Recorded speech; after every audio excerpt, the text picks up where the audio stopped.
Claro que el público cambia, porque como vienen, parece que son los más jóvenes, ustedes son los más jóvenes. No sé si son porque les cuesta salir de la cama, que vienen al segundo culto, no lo sé, no quiero juzgar. Pero en la mañana tuvimos una linda asistencia, gente grande, gente mayor, y me gustó cómo Juan lo planteó. Juan predicó en la mañana, Juanito Vergara, y dijo que no era un sacrificio, era la gratitud la que nos saca de la cama.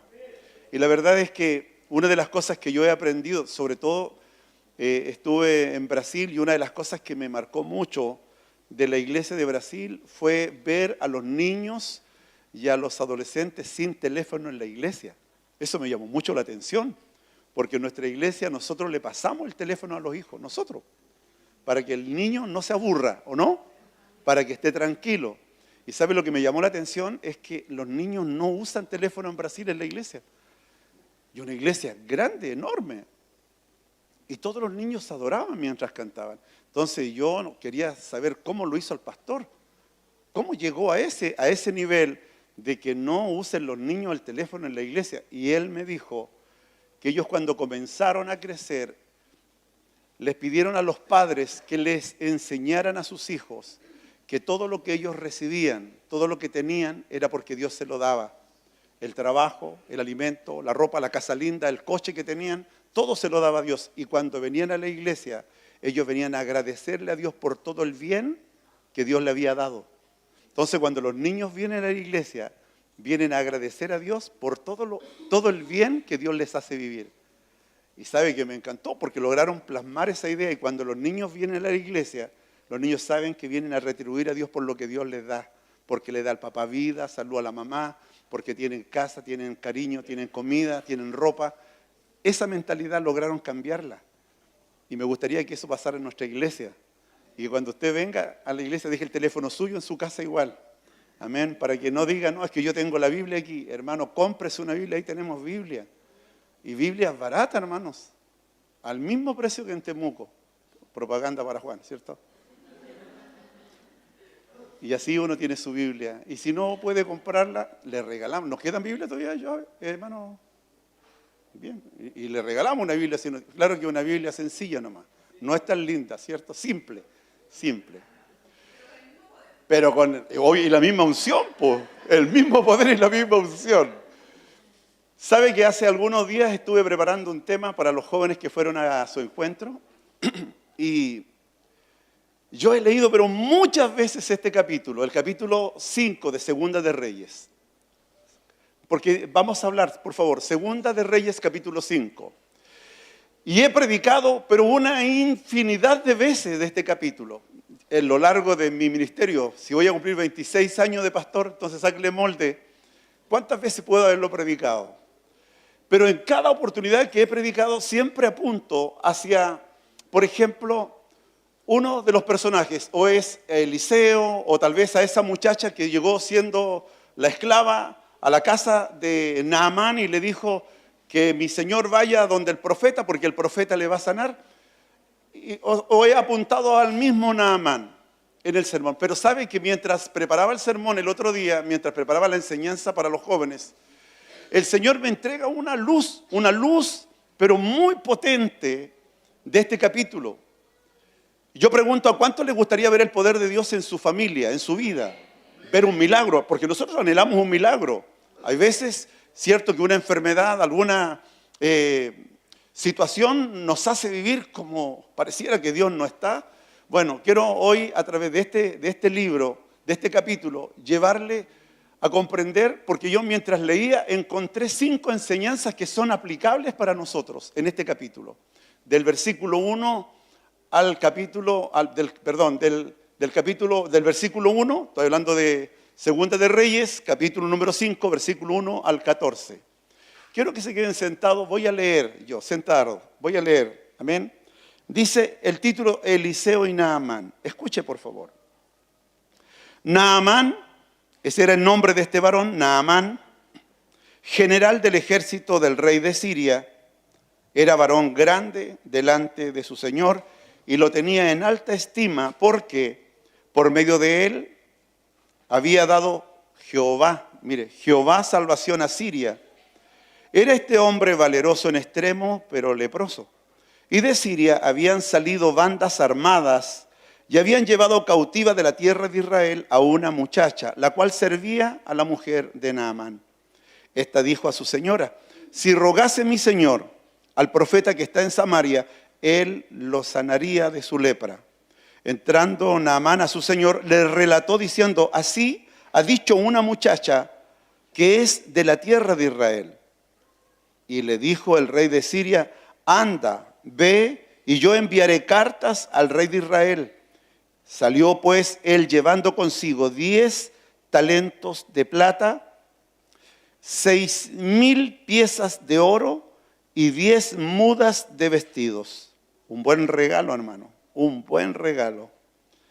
Tomó también cartas para el rey de Israel que decían así: cuando lleguen a ti estas cartas, sabe por ellas que yo envío a ti a mi siervo Naamán para que lo sanes de su lepra. Luego que el rey de Israel leyó las cartas, rasgó sus vestidos y dijo: ¿soy yo Dios que mate y dé vida para que éste envíe a que sane un hombre de su lepra? Considerad ahora y ved cómo busca ocasión contra mí. Cuando Eliseo, el varón de Dios, oyó que el rey de Israel había rasgado sus vestidos, envió a decir al rey: ¿por qué has rasgado tus vestidos? Venga ahora a mí y sabrá que hay profeta en Israel. Y vino Naamán con sus caballos, con su carro, y se paró a la puerta de la casa de Eliseo. Entonces Eliseo le envió un mensajero diciendo: ve y lávate 7 veces en el Jordán, y tu carne se te restaurará y serás limpio. Y Naamán se fue enojado diciendo: he aquí, yo decía para mí, saldrá él luego y estando en pie invocará el nombre de Jehová su Dios y alzará su mano, o sea, la va a poner sobre mí, y tocará el lugar y sanará la lepra. Luego dice él: Habana y Farfar, ríos de Damasco, ¿no son mejores que todas las aguas de Israel? Si me lavare en ellos, ¿no seré limpio también? Y se volvió y se fue enojado. Mas sus criados se le acercaron y le hablaron diciendo: Padre mío, si el profeta te mandara alguna cosa, a una gran cosa, ¿no le harías? ¿No lo harías? ¿Cuánto más diciéndote: lávate y serás limpio? Él entonces descendió y se zambulló 7 veces en el Jordán, conforme a la palabra del varón de Dios, y su carne se volvió como la carne de un niño y quedó limpia. Amén. Como hemos orado, quiero explicar que aquí hay 5 enseñanzas que son aplicables para nosotros. Quiero explicar que Naamán no era israelita, era del ejército enemigo del pueblo de Israel, del ejército sirio. También decirle que la lepra o el mal de Hansen hasta el siglo pasado era considerada una enfermedad contagiosa y de muerte. Pero en ese tiempo, el que tenía lepra, producto de la misma ignorancia que había, era considerado que era un maldecido por Dios. Y ese hombre, la lepra le había alcanzado y seguramente había un juicio de Dios sobre él y debía morir.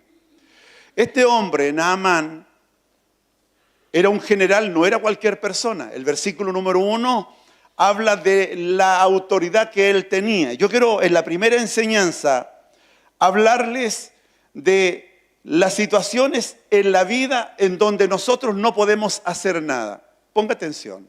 Naamán tenía un alto grado, un alto título general. Este mismo título le había hecho ser un personaje influyente en Siria. Estaba cercano al rey, tenía poder, tenía dinero, tenía autoridad, pero sin embargo había algo que él no podía hacer, no podía tener, que era sanidad para su enfermedad. Entonces, cuando vemos, de hecho, las cualidades, se menciona la cualidad de Naamán. Se dice que era un hombre valiente, valeroso en extremo, que había dado grandes victorias al rey de Siria. Pero lo que tal vez a él le faltaba y que era insuficiente, era que él no tenía poder sobre el mal que a él le afectaba. ¿Cuántas personas, cuánta gente como nosotros, cuánta gente conozco yo que tienen una posición, reconocida, tienen dinero, recursos, que tienen dinero suficiente como para decir, me voy a comprar una casa, un vehículo, voy a disfrutar de esto que tengo, pero sin embargo no pueden salir de situaciones complejas que le ha tocado vivir. No pueden, por ejemplo, contra el cáncer. Hace muy poco, antes de ayer, estuve en la casa de un amigo mío, Carlos Toledo se llama él. Él murió, era 2 años mayor que mí. Un hombre inteligente, con una maestranza donde ganaba muchos recursos, mucha plata. Y su madre me contaba que fue triste porque un cáncer silencioso lo abordó y no alcanzó a durar 6 meses de vida. El dinero no pudo hacer nada, para frenar el mal que estaba en él, un cáncer a la sangre. Así, tan rápido. Hay cosas así que el dinero no puede cortar. Ni la fuerza, ni tu capacidad intelectual puede romper. Era lo que le pasaba a Naamán. Naamán tenía, igual como muchos de nosotros, tenía esa limitancia. Necesitaba que alguien más poderoso hiciera algo por él. La primera enseñanza. No son los recursos humanos, ni es la capacidad, ni es la inteligencia. No. Es Dios el que puede cambiar el curso de la historia de cualquier ser humano. Es Dios quien puede darle sentido a la vida del hombre o de la mujer. Voy a repetir, de repente nosotros nos sentimos con mucha autoridad porque somos jóvenes. Somos jóvenes. A mí me pasa. Ayer me dijeron joven a mí. Ayer, la Sara estaba ahí. No me creyeron que yo tenía 59 años. Y yo le dije, bueno. Y cierto, Sara, fue chistoso. Pero yo digo, la vida va tan rápido que usted no puede detener el tiempo. Y la única forma que usted ve que el tiempo va rápido es cuando usted mira para el lado y ve a esa hija que tuvo o a ese hijo que tuvo en brazo alguna vez. Y lo tuvo en brazo y chocheó con él y durmió en su pecho, ¿cierto? Y que hoy día usted lo mira a su lado y lo ve enorme, ya no se lo puede, ¿verdad? Porque está bendecido, porque ha crecido, está desarrollado. Bueno, quiero resaltar algo aquí, que solo Dios tiene poder para moverse en lo natural, en lo que usted ve, lo visible, pero también Dios puede actuar en lo sobrenatural, en lo que no vemos, en lo que parece que nosotros con nuestros ojos no podemos ver ni palpar. Dios puede moverse en la forma y en la dirección que Él quiera, porque vuelvo a decir, no es ni la capacidad, recursos humanos, recursos económicos, lo que usted quiera, ni capacidad intelectual que nos pueda sacar de situaciones que enfrentamos. Y cuando hablo de situaciones, hablo tanto de enfermedades, que es lo común. Otros viven esclavos a un tipo de mal, alcoholismo, droga. Algunos están en los vicios. Escúcheme, y hay distintas. Uno dice, yo no tengo ningún vicio. Hay gente que está esclava a los vicios, incluso a eso son ludópatas, ¿así se llama? ¿Está bien? Los ludópatas, que no pueden dejar de ir a las máquinas, por ejemplo. Eso no está bien, no está bien. Otros, cierto, al alcohol, no está bien.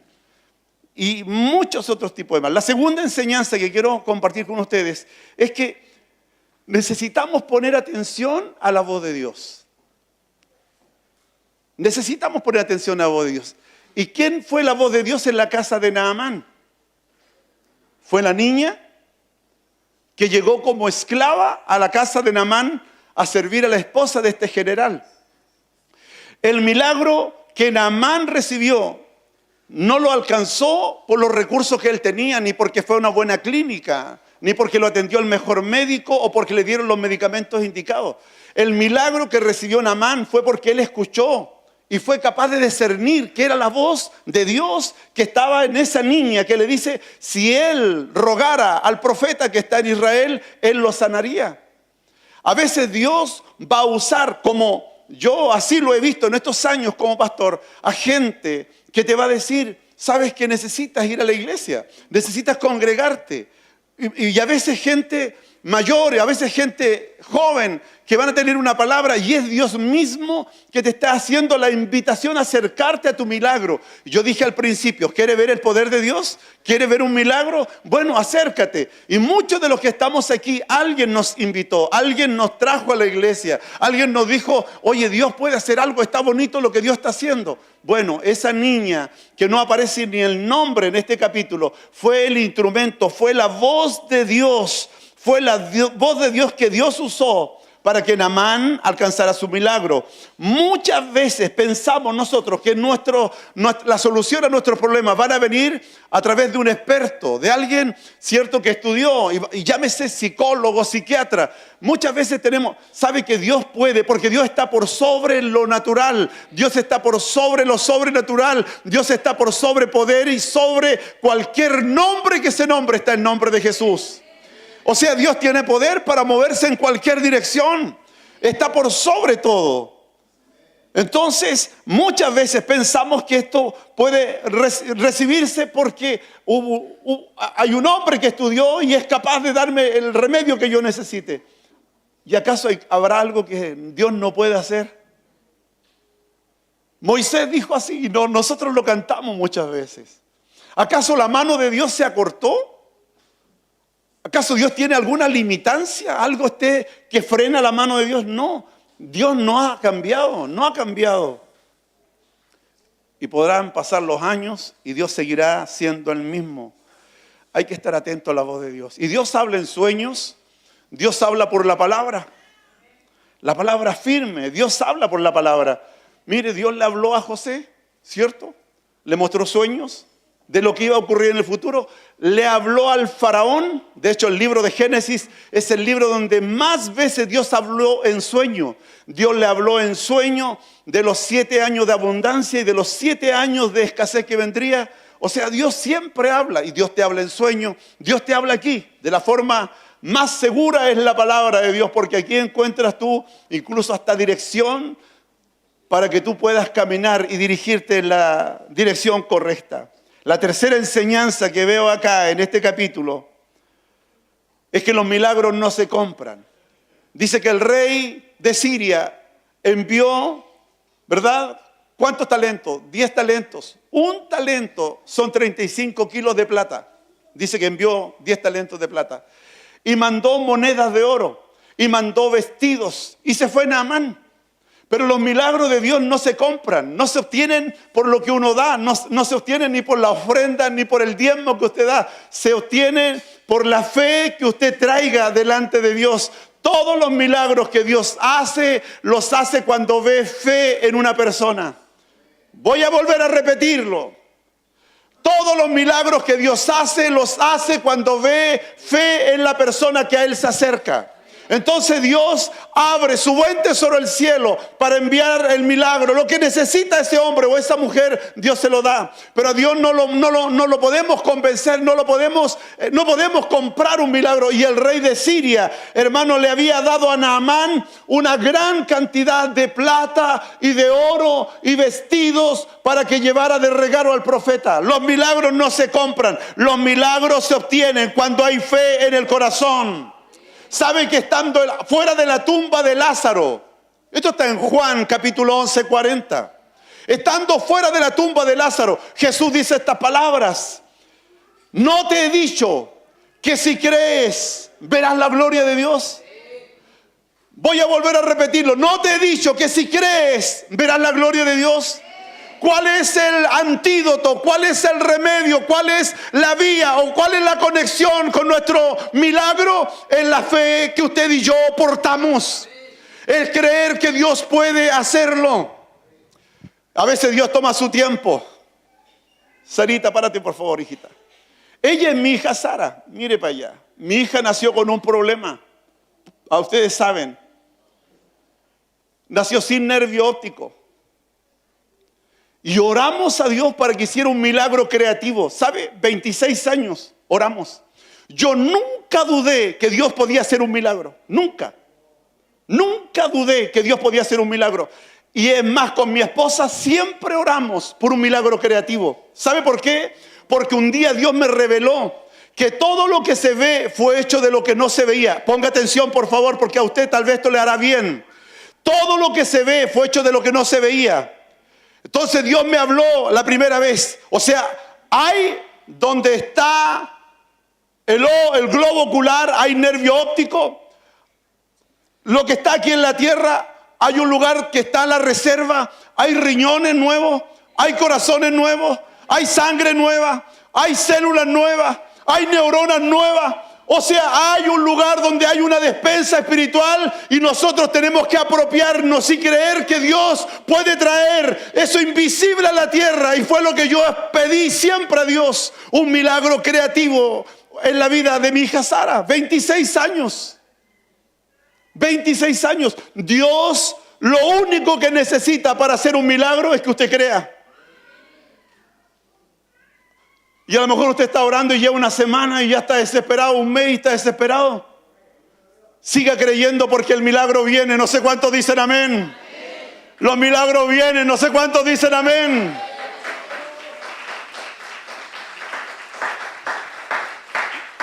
Aleluya. No te he dicho que si crees verás la gloria de Dios. Entonces lo que necesitamos es solo ver la gloria de Dios. Es solo creer para ver la gloria de Dios. La cuarta enseñanza que yo veo aquí en lo que he leído es que Dios nunca va a obrar como yo quiero.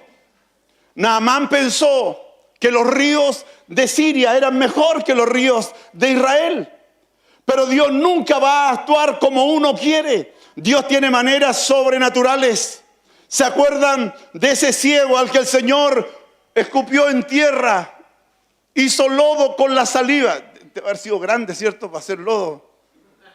Yo soy imaginativo como usted, por un poquito no, imagínate. Porque hizo lodo con el dedo, hizo barro y le untó al ciego y le dijo: quiero que te vayas a lavar el estanque que se llama Siloé. Dios tiene maneras. Porque al otro ciego, al de Jericó solo le declaró la palabra y lo sanó. Pero a este ciego Dios le hizo barro. Y él fue con los ojos, ¿cierto?, con barro. Yo siempre he pensado en esto, porque aquí hay algo también poderoso. Porque en la saliva hoy dicen los entendidos que hay ADN. ¿O no, Evelyn? ¿Cierto? Mire, hermano, voy a hacer un paréntesis. ¿Saben ustedes cómo capturaron a ese hombre, al delincuente que mató al carabinero en Santiago? Porque vieron una lata que había tomado y después lo siguieron. Y el tipo se le ocurrió botar un escupo en Santiago. Fueron la policía, tomaron ese escupo y le sacaron el ADN. Y era el mismo ADN. Y fue la prueba que necesitaban para inculparlo. Esta, hermano, lo leí en el diario. Una cosa fantástica. En el ADN hay información y Jesucristo era el Hijo de Dios. Cuando Él escupe en tierra, dice que el hombre fue hecho del polvo de la tierra. Lo que Jesús hizo fue poner ADN de Dios en el suelo, untar el dedito ahí, el barro, y formarle las cuencas, llenar las cuencas de ojo que ese ciego no tenía. Nuestro Dios tiene ese poder para hacer lo que no está. Dios tiene poder para actuar como Él quiere. Dios nunca va a actuar como el hombre quiere. Quisiéramos nosotros sembrar hoy y mañana cosechar, pero tiene usted que saber que todo tiene su tiempo. Y el tiempo de Dios es sagrado y Dios en su tiempo tiene el milagro que usted está esperando. No sé si dice amén. Entonces esta cuarta enseñanza nos dice que Dios no obra como nosotros queremos. Naamán se fue molesto, ¿o no? Dijo: los ríos de allá de Siria son mucho mejores. Él dijo: Dios, lo que va a hacer cuando yo llegue, va a salir seguramente él, va a invocar a su Dios, va a poner sus manos sobre mí. Lo leímos recién, ¿se acuerdan? Lo leímos recién. Él va a poner sus manos sobre mí, va a invocar a su Dios y yo voy a ser sano. Pero el profeta ni siquiera salió, porque Dios tiene manera de actuar. El profeta no salió, sino que mandó a su siervo y le dice: dile que se vaya a bañar. Oye, medio viaje. Y ni siquiera sale a saludarme, si yo no soy cualquiera. Yo soy un general, tengo una posición, traigo carta. Se fue molesto, él se sintió humillado, ninguneado. Vuelvo a decir, Dios tiene maneras de actuar que escapan al molde humano. Dios da gracia al humilde. Dios ve al humilde, ve al sencillo. Lo que Dios ve es la fe, como lo dijimos antes, pero Dios atiende al humilde. Muchos cristianos somos como Naamán. Creemos que Dios tiene que hacer las cosas rápido. No, rápido, hazlas rápido. No, hermano. Dios tiene que hacer las cosas muchas veces pensando en nuestro carácter. Cuando Dios hace un milagro, lo hace pensando en nuestro carácter. En nuestro carácter. El otro día en una enseñanza con el pastor Saldañas aprendimos que hay cosas en las que Dios no puede hacer milagros. ¿Saben qué? Por ejemplo, voy a volver el carácter. Moisés tuvo que trabajar Dios en el carácter de él 40 años. 40 años. Dice Esteban que Moisés tenía 40 años cuando él visitó a sus hermanos y vio a un egipcio que golpeaba a un hebreo. Y él lo defendió y mató al egipcio. Al otro día él pensaba de que era el tiempo. Él dice Esteban. Y dice que habían 2 hebreos peleando. Y fue Moisés a poner en pausa. Fue a poner en orden. Fue a pedirle calma, que no pelearan. Y uno le dice, ¿quieres matarme como mataste ayer al egipcio? Y Moisés tuvo miedo y huyó. ¿Sabe cuántos años estuvo cuidando ovejas que no eran de él? ¿Sabe cuán porfiadas? ¿Quién ha cuidado oveja alguna vez aquí? ¿Quién ha cuidado oveja aquí? ¿Cierto? ¿Son porfiadas las ovejas o no? Se arrancan, saltan entre los alambres. ¿Sabe una cosa? 40 años estuvo Moisés cuidando ovejas que no eran de él. ¿Pero por qué lo tuvo Dios ahí, esos 40 años? Porque cada oveja le enseñó a ser pastor a Moisés. Cada oveja le enseñó a ser pastor. Si termina diciendo que Moisés era el hombre más manso que había en la tierra. No era el mismo Moisés que mató al egipcio, era el hombre más manso. A Dios le lleva tiempo trabajar con el carácter nuestro. A veces nuestro carácter es el que nos traiciona para alcanzar nuestro milagro. Dios tiene su forma de actuar y nunca actuará como yo quiero. Siempre Dios hará las cosas mucho mejor. Dice amén conmigo. Yo le dije la 5ª enseñanza, 5 enseñanzas. La humildad y la obediencia son claves para recibir el milagro. Cuando Naamán se iba, dice que un siervo suyo le dice, si te pidiera una cosa mayor, ¿no la harías? Ahora te está pidiendo algo sencillo, el río, el Jordán está aquí. El hombre se humilló, escuchó la voz de un siervo. Escúcheme, el hombre se humilló, escuchó la voz de un siervo y luego fue obediente a lo que el profeta le dijo. Zambúllete 7 veces en las aguas del río del Jordán y la lepra desaparecerá y tu piel será limpia. Entonces, ¿qué nos permite? ¿Qué nos alcanza? 5, yo he dado 5 enseñanzas. Y vemos en esta última que Dios al humilde siempre Dios lo mira de cerca. Siempre Dios atiende al humilde. Al soberbio y al altivo Dios no lo atiende. Lo dice la Biblia. Al soberbio y al altivo Dios no lo atiende. ¿A quién atiende Dios? Aquel que es humilde de espíritu. A ese atiende Dios. La obediencia fue clave para recibir su milagro. Yo quiero hacer una pregunta. ¿Estamos necesitados del poder de Dios? ¿Queremos ver a Dios en nuestra familia? ¿Queremos ver el poder de Dios en lo que yo estoy viviendo, la enfermedad que tengo, la situación que enfrento? ¿Queremos ver a Dios? Entonces necesitamos ser humildes. Una persona humilde sabrá escuchar el consejo. Una persona humilde sabrá responder al requerimiento cuando sea el momento preciso. Quiero concluir esta palabra. No es una palabra muy difícil de entender. Pero estas 5 enseñanzas están aquí en este capítulo, que había leído tantas veces. ¿Cuántas veces? Si prediqué, creo que a principio de año hablé de esto, no me acuerdo, parece. Pero aquí veo 5 enseñanzas que tienen que ser un estilo de vida para nosotros. Y si usted quiere decir principios para recibir un milagro. Me gusta eso también. Pero son 5 enseñanzas para alcanzar el poder de Dios y ser bendecido por su gracia. Aleluya. Dios Nunca va a pedir cosas grandes. ¿Qué fue lo que le pidió Naamán? ¿Fue grande lo que le pidió? Le dijo, quiero que vayas al Everest, anda al Ararat y báñate en las aguas heladas. No, le dijo, anda ahí, está el río el Jordán. Dios nunca te va a pedir algo complejo, grande, difícil. Siempre los requerimientos de Dios son sencillos. Sé humilde. Honra a tu mamá, a tu papá. Porque el viejo tiene razón. Respeta al abuelo que vive en la casa. Al profesor. Aquí en la iglesia tenemos varios maestros y profesores. Respetemos a los profesores. Respetemos a la gente mayor. Honremos.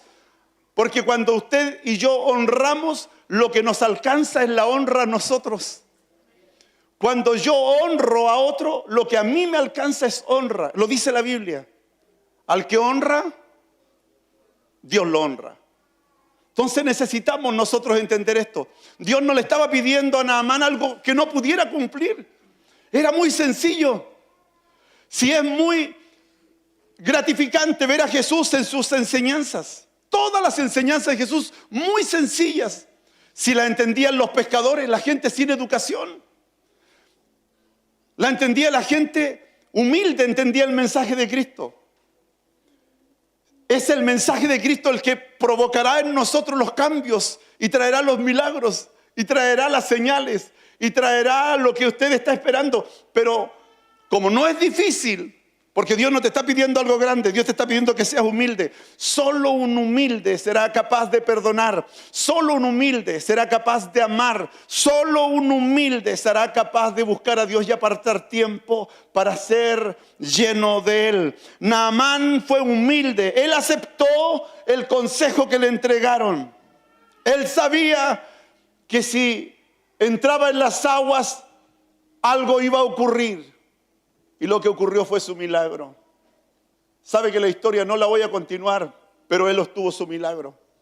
Porque lo que va a traer el milagro es la obediencia. Quiero que se ponga en pies. Póngase en pies, por favor. Póngase en pies, no tenga miedo. Yo partí haciéndole una pregunta a usted. ¿Le gustaría ver al poder de Dios actuar en usted, en su casa, en su familia, en su trabajo, en lo que usted hace? ¿Le gustaría ver a Dios ahí? Yo te he dado 5 enseñanzas básicas que están aquí y muy claras. Muy claras, porque no son los recursos, no el dinero, ni la capacidad, ni es el mejor amigo, ni la influencia como Naamán. Es Dios el que puede hacer las cosas posibles. Amén. Es Dios. Padre, yo bendigo la vida de todos quienes escucharon esta enseñanza. También oro por las personas, Señor, que nos siguen a través de la red, Dios mío, de la señal de internet. Bendigo sus vidas. Creo, Señor, que lo que va a traer milagros, lo que va a provocar cambios, Señor, será, Dios mío, el movernos en tu palabra. No hay otra forma, no hay otro modo, Señor, solo tu palabra. Ella nos da seguridad. Ella nos motiva, Señor, para caminar y caminar, Señor, de tu mano. Levante su mano, por favor, conmigo. Padre, quiero orar hoy. Quiero orar por aquellos que están adelante, Señor, de tu poder, de tu gracia. Que están adelante de tu presencia, Señor.